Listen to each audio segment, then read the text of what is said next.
Spoiler alert for Expend4bles 4. Lionsgate's Expend4bles 4 was not the film that I expected walking into the movie theater. Some cons. Just like any sequel nowadays, there's always the question of, did this movie need to be made? And I don't think so. I just feel like this was a Jason Statham movie dressed up as an Expendables sequel. The whole point of the Expendables is seeing big name actors, big name action stars, shooting bad guys. But apart from Statham and Stallone, who wasn't even in the majority of the movie, there were no other OG action stars. And if you think the answer to this question is to inject this movie with new stars like Megan Fox and 50 Cent, spoiler alert, it won't work.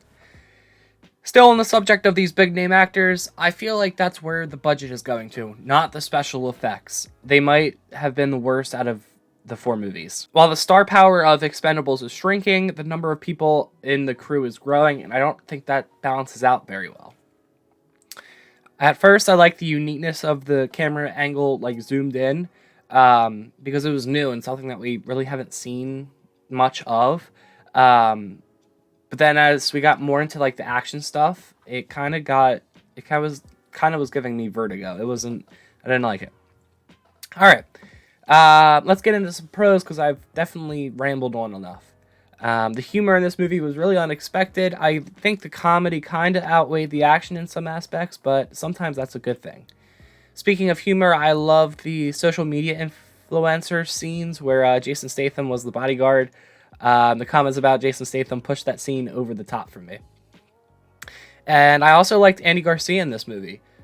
He's just so good at playing the bad guy as well as the good guy. I should have expected it, but I didn't, and that's why he's such a good actor. One of the coolest things in this movie was the motorcycle chase and the duel. There was no music behind it, and it was just 2 people on the motorcycles. It was really cool. There was a lot of more blood, and it kind of reminded me of the John Wick movies in that aspect. And I think the best thing about this movie is Jason Statham and the fight scenes. It was just like so real. I don't know if that's the right word for it, but I'm going to use it. But not real at the same time. I guess when you don't have Sylvester Stallone in the movie, you kind of go with the next best thing and make a Jason Statham movie. So, I mean, I can't complain very much there. And the last thing I wanted to end on is how Sylvester Stallone killed Jumbo Shrimp. Like, what did he ever do to you except beat you in an arm wrestling match that you both agreed on, like, and then you kill them? It makes no sense. Maybe they are the villains of the story, man. It just, that was not the reveal that I was expecting.